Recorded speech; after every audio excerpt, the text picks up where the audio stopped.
tant que na mwana awa ba posezo longwa na nzoto pe tant ba posezo longwa na nzoto ezo sa kwa ko nzoto ezo parce que so memi okoka solo pe okolinga ko mema ete okoyoka pa so vandi pembe nozo sentir solo ba poso pe olinga osimba te so okangie na liputa tant que ofungola liputa ba posezo kweya on comprend maintenant le Bélanger fait la moins cher quoi donc on a ça na bongo comme on a océan ma charme on a un musicien chanteur Nandela prophète Timothée na monde lobo banzambe na kinanga atambola moi trop nazaka na maison mère bokela nga maladie à voix nando kondi lomo awa ndi papa nsange lomo ana tolo kotambola tambola kabela bilamba mona lata ya kabela bilamba na catch jour na kenda ko lata bilamba et ça qui na ko na problème série ya weba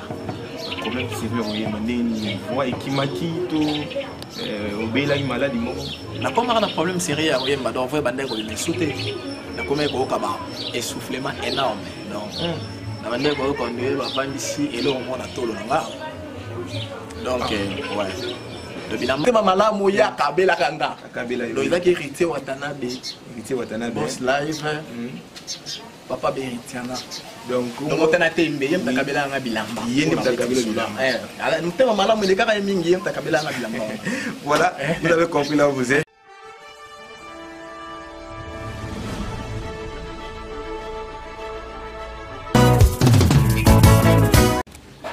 Voilà, mbote na balingi so kongo versus TV pa ile so bozwami mbote na Météorique Manzaka mbote na Teyongoma Mushakambala mbote na levier Serge je peux la souhaiter mokolo malamu parce que biso lelo après émission kaka awa une de tina libala ya na ngai Serge Ngoma na bosente bandeko nyonso baza toujours branché na Congo 26 TV wana moni mongo Rit Ngengi na moni le boss Alpha Sultan na kati ya Brésil ou a soutenir toujours l'émission nyonso ya Christelle Maswaku boss Alpha Sultani vraiment mbote na ebele mbote na famille mobima na kati ya Brésil na moni susu le vieux na nga levé dola nzimu na kati ya Bruxelles na pese pe mbote ebele maso to solola ki to zela ngwe kokisama normal le vieux dola nzimu na moni pe lisusu le frère Roby.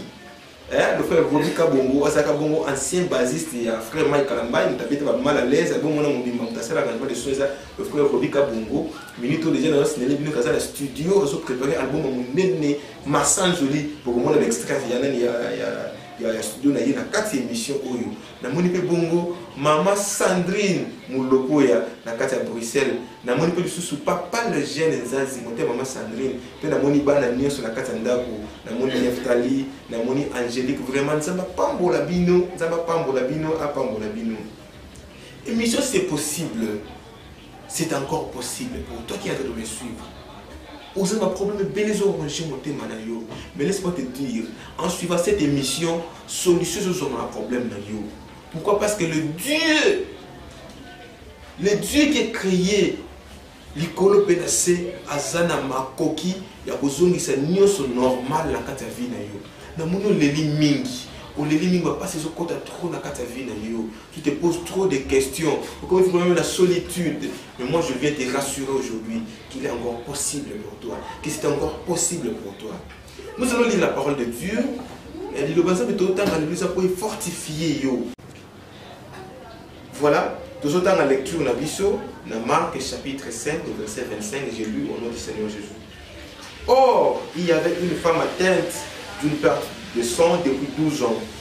Elle avait beaucoup souffert entre les mains de plusieurs médecins. Elle avait dépensé tout ce qu'elle possédait.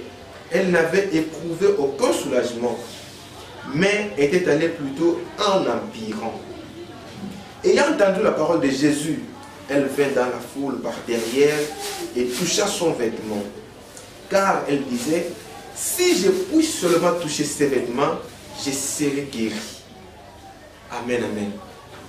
Dans le 4e livre, il y a Marc, le chapitre 5, verset 25, le Bible.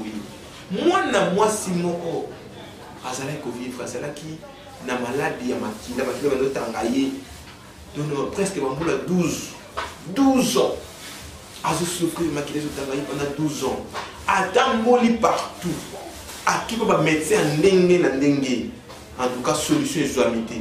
azuba mbongo na ye a dépenser yango solution c'est la idée ndenge pe yo ko na ngai on se maladie moko peut-être et quand ma vie na yo maladie moko kota na kata bo moyo na kata ya vie na yo otamboli partout luki ba médecin ndenge na ndenge mais solution c'est la kati otamboli o dépenser mbongo na yo na banda kwa nganga ba mbikudi wapi na donc et simbite le ko so simbate mais laisse-moi te dire les gens sont sunga yo au simba il a maillé ce fait que maladie no pika les gens sont sunga yo okutana na nzambe afin que solution peut se mettre na kati ya vie na yo okomi ko vivre la solitude bato comme seka yo des fois au simba ta mwana te besoin ndako libala la Bible dit voilà vous avez un problème ba problème zo tungi sa vie na yo zo tungi sa famille na yo mobimba ozo mona te ko banda wapi ko suka wapi. Mais laisse-moi te dire qu'il y a un Dieu qui existe. Il y a un Dieu qui peut donner la solution à tous tes problèmes. Dans ce pays, ça vient de témoignage de mon awa. Dans cette église, le prophète Timothée Christ Moussa Bolazan Mboka. Parce que moi, je suis dans cette église. Moi, je suis un problème sérieux.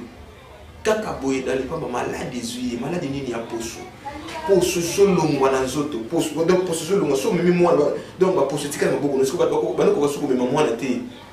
Ba ne ko zo mwana ba lingi na liputa. Peso lingi na liputa bongo mutatana yo kina kema.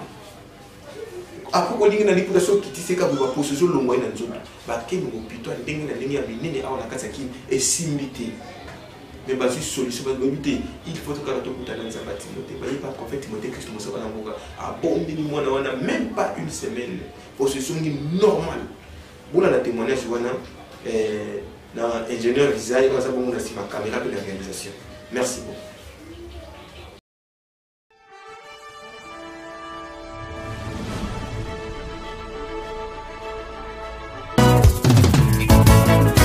Bonjour maman. Mbona mama Nicole. Nzambe asali akokamwa mpona mwana oyo po façon azalelaki na ndenge akomi sikoyo so moto amoni ndenge azalaki liboso na ndenge akomi sikoyo akokamwa.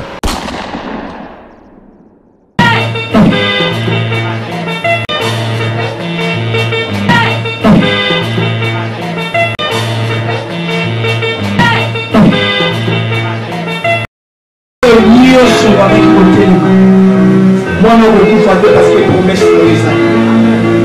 Maintenant, je vois qu'il y a un pouvoir sans me dire là-bas. Tant que na mwana awa ba posezo longwa na nzoto. Pe tant ba posezo longwa na nzoto zo sa kwa ko nzoto zo parce que so memi okoka solo. Pe okolinga ko mema ete. Oyoka paso vandi pembe nozo sentir solo ba poso pe olinga osimba te so okangie na liputa tango ofungola liputa ba poso zo kwea solo zo tambola na mwana fo zipa ya liputa po mutu so ka so atali fa balselongi atala pe mutu so atali abandaka kolela so atali ka mwana fa banda kolela donc nazo bomba mwana nazo zipike ka na liputa tango to ye awa papa bondeli pona ye to ko kende atoke d'hôpital tant que hôpital boso toke baboyi toke d'hôpital ami balé baboyi toke ami satu na Saint Joseph babike bino bomeme biso ebembe na bino bomeme ebembe awa mala bokende nini mama yemo bokende ebembe na bino kuna eza kana biso te mais hôpital sikoyo ba komi susu eza kana biso te toyako yesu epa papa bondeli pona ye papa Timothée abondeli pona ye tanga abondeli pona ye lelo mwana akomi changement mwana biki ana 4 ans.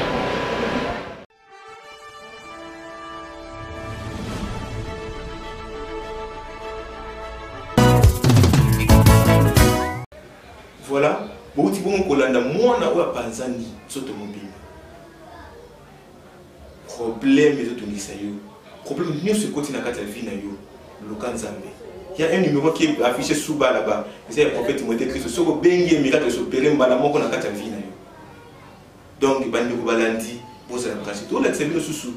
Image ya ndeko moko bakanga voix na orchestre comme nene na kata RDC awa. Bakangi voix na ye pendant 7 ans ayemba raté. Mais nzamba sali grâce.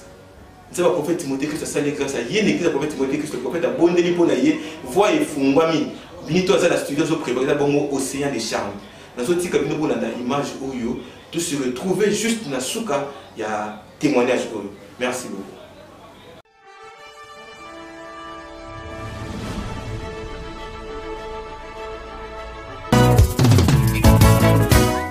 Pour comprendre le Bélanger où c'est la moitié quoi. Donc on a mis ça dans bon mot. Comme on a océan, ma charme, on a musicien, chanteur. Dans la prophète Timothée dans le monde logo banzambe na namba. Atambola moi trop, nazara na maison mère. Bokela nga maladie à voir. Nando kondi lo mo awa. Ndi papa nsange lo mo anatolo. Kotambola tambola ti. La tambola pena partout. Bisko batolobaki, batobik sarabatunga na tambola pena na pikate. Donc l'église presque tout hein. Ma catholique, ma missionnaire, ma kimbaniste et pas ma marabout na tambola presque ici que mais na zo guérison. Moninga moko azara l'église donc Bécherel donc masanga parolier. Des jours moyen na palais. Tout causer kaka donc na yo exalia ya ngale na ko niveau ibanga na oyeba na yeba asubongo te atuinga pona nini ese na bi malade ko kwa kila anga kuna tile lo isila te isinga te l'église na ensemble na prophète na biso en tout cas la puissant so kutaina yi ensemble le roka tellement ina tambola trop na komaka na badute belé pas bato na moi ese na di aya prophète na biso est-ce que la puissant au biksa na tamboli trop esinga yi pinza au biksa ya bi c'est bon na oya l'église. Et ça dit que dimanche au final na raté na va na teba ba doute baneka ko régner na kati nanga et bien ngam na tamole ba ba puissant bon ba ko kiboté mais bon ya ko big sanga si après dimanche mon na la week-end na tonga na ko ni voir mon na kati nanga et sanga kende pas mon ton na ko big sanga et après na bibi na bengi na beya l'église na nango adresse nango ezali et si après adresse naïd awa na vanda na tina vanda ngana na batuti malgré ma so père ando sala pour prophétiser bani ya dia rien avec aventure si après ngabona mutema na bi so epena la mosala nzambi tozo mona ngane na abona na problème na vanda o mona nga déjà ma mona nga tene les gens va créco na yi si après na suka de gérer la caille père masa ona sola kina wazana okuta na ba matinga pe awa pera ya mbinga ava ona ndo isema na ngai mwa badulu ndo isanga ba makamba alobi le petit le tellement isanga na mona ke mama zi isanga za exact et pesanga mo assurance ai singa bima ke ndo somba au vif ya nango na puis la maladie on est aussi là et puis on sa mama bile na mboko ba oyeba yo na bimi na sombi et laisser la bina tambola ina l'arte avec singa lobi c'est bon ça Bécherel ba vambo ba sombela yo obi laisser Bécherel ba ke ba sombela obi ba ina ngwa sambeli yango na bimi asimba nga na liboko apamba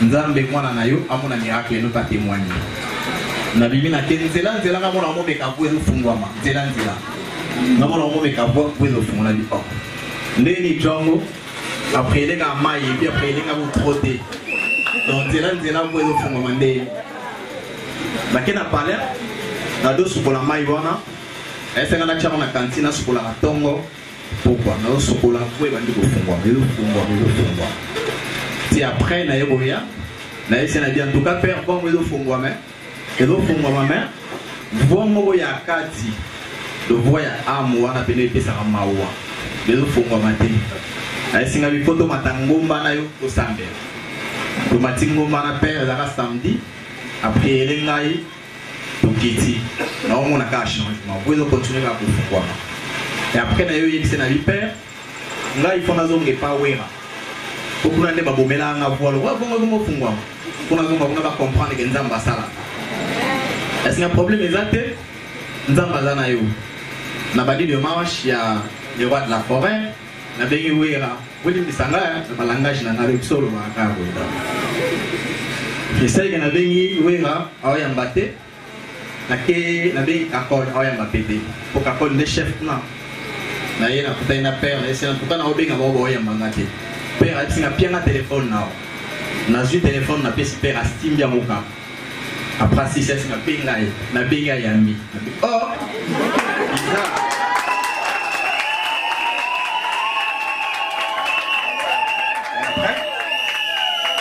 na solo ina singa bi lobby rananda na keda ndako to vani to solo liti et après singa c'est bon problème exact il faut oya tout le moyen pour bana ba mais c'est bon na zone na palais si après esprit bobo ya habité bon que ça bateau yo ba réalité za mingi ba kisi ma mbebele belebe pona sa ka nzela nanga na cha volonté na sa sala nzela nanga bon na yo ye paper na si père na na okule na sala album nanga père singa big album pour un sponsor les appassionné c'est père so yo prier lenga na un sponsor asinga c'est bon problème za tête prier après lenga na zone palais et na zone nga palais jo mo ndo solane 3 là conseiller ministre ya enseignement ayo benganga na kepa na e to mandi ko solati ay singa yo za na talent fort mais na moni on de la produire yo oh c'est bon kitoko to bandi pe ba démarche production na Django to bandi ba studio futi ba studio titi to yo comme en étape ya ba clip to ça il peut ba clip aussi là donc actuellement ba clip ici là qui naza na préparation ya lancer album là d'ici là on lancer clip moi générique et vendre les canaux TV pour la promotion album là en fait c'est ça na komisinza ba Timothée pour na makamio so sali pour nanga lenga bi singa na voix et puis il y a d'autres fongola ka ba porte et plus en plus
Merci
beaucoup.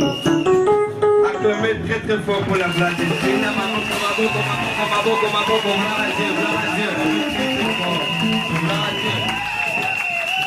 Alléluia. Amen. Je crois église déjà pour. Voilà, négociant des charmes à témoigner. À l'obi bakanga voix na yé pendant 7 ans. Nanzela il lamba ya pas ma pesa ya lata. Alina qui studio pour voix ça souté. Ba quartier donc moyen ça souté pendant 7 ans. A ça la musala na été.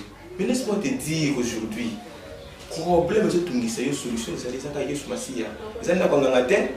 Ils avaient vraiment beaucoup de temps, ils avaient simanda de côté au Kenya. Ça dit Yesu Masia, Simba Yesu. Et j'avais aussi dit que il y a un frère, le frère Robi Kabongo, Azarapi Bongo basiste Mike Kalambai. Yé pena yé alongete mais à la musique na yé moko. À la musique na yé à côté à la studio travaille déjà album Massan Joli. Album wana exactement bien makasi. Pour que l'intégralité ba clip na kata Congo 26 TV, yango déjà to tieli bino déjà. To tieli bino déjà d'extrait na yé na kata studio tout la nango siko na ingénieur Isa.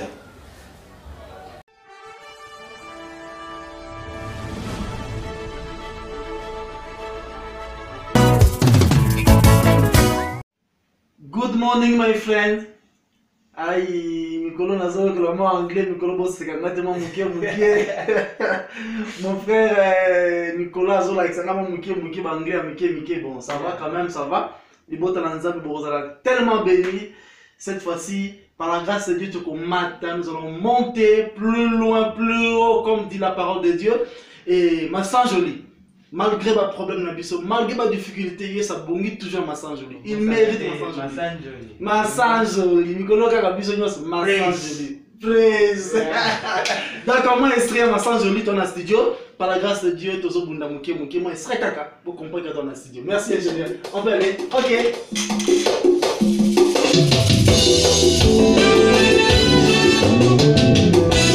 Bougez, bougez, bougez, bougez, bougez, bougez, bougez, bougez, bougez. Jesa kaloko, tobina malembe, Jesa kaloko, ote nanzambe tobina, Jesa kaloko, biso nyonso tobina, tout le monde tu jese, bina malembe, biso nyonso tu jese, ote nanzambe tobina, ona Yesu tu jese, tobina malembe.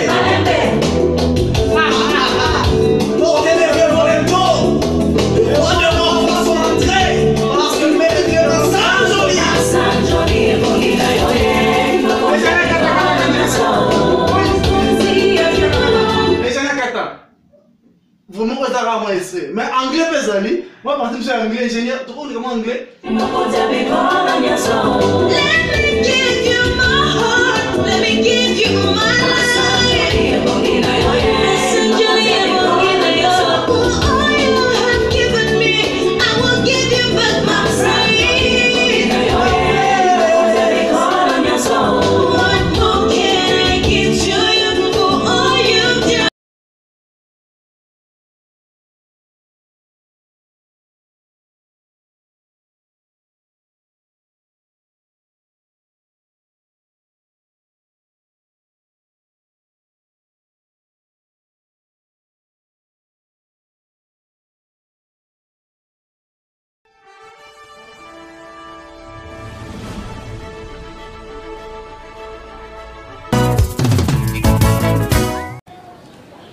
bandeko tolanda bongo frère Robi Kabongo aza na kati ya studio wana eza na moni Gloria Kabongo na libota Kabongo mobimba na kati ya Zambi nzambe azala na bino le docteur bienvenu ndolo oza na kati ya Zambi na peso pe mbota mingi na moni pe lisusu lisanga ya bandolo nyonso oyo tosangana la fois passée esalaki vraiment plaisir na pesi mbote na bandolo nyonso voilà tokomi bongo na suka ya émission na biso eloko suka na oyebisa yo c'est possible pour toi c'est possible pour ta vie kobanga lisusu te kolela susu te nzambe aye aza na besoin na yo pour sauver yo na problème oyo ezodéranger vie na yo tokutani bongo na mbala nsima me na bandeko nyonso na bande passante wana bokomona bakombo na bino badédicace nyonso koleka nango na bande passante wana tokolonga bongo te sakela sala prière nzambe alona na bondeli mpo na libota na yo miracle ezala possible motu nyonso azala problème à trouver solution ya problème na ye na kombo na yesu amen tokutani mbala nsima na émission na bino c'est encore possible bye bye